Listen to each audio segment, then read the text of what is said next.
Menteri Koordinator Bidang Politik, Hukum, dan Keamanan Mahfud MD menyebut Pengadilan Negeri Jakarta Pusat membuat sensasi berlebihan dalam putusannya memvonis Komisi Pemilihan Umum untuk menunda tahapan pemilu 2024. Mahfud dalam unggahan di Instagram pribadinya, @mohmahfud, menegaskan berdasarkan logika sederhana, vonis kalah bagi KPU atas gugatan sebuah partai sebagai sesuatu yang salah, tetapi berpotensi memancing kontroversi dan dapat mengganggu konsentrasi sehingga bisa dipolitisasi seakan-akan putusan yang benar. Saya mengajak KPU naik banding dan melawan habis-habisan secara hukum.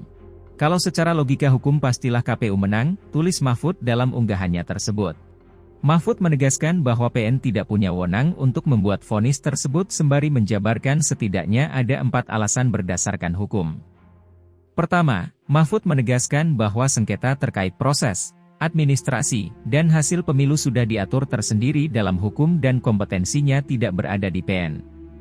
Misalnya, sengketa sebelum pencoblosan jika terkait proses administrasi yang memutus harus Badan Pengawas Pemilu, Bawaslu, sedangkan soal keputusan kepesertaan paling jauh hanya bisa digugat ke Pengadilan Tata Usaha Negara. Nah, Partai Prima sudah kalah sengketa di Bawaslu dan sudah kalah di PT UN.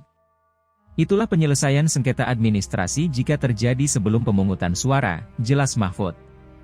Sementara untuk sengketa selepas pemungutan suara maupun hasil pemilu kompetensi berada di Mahkamah Konstitusi. Itu pakemnya.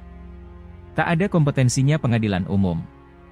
Perbuatan melawan hukum secara perdata tak bisa dijadikan objek terhadap KPU dalam pelaksanaan pemilu, tutup Mahfud.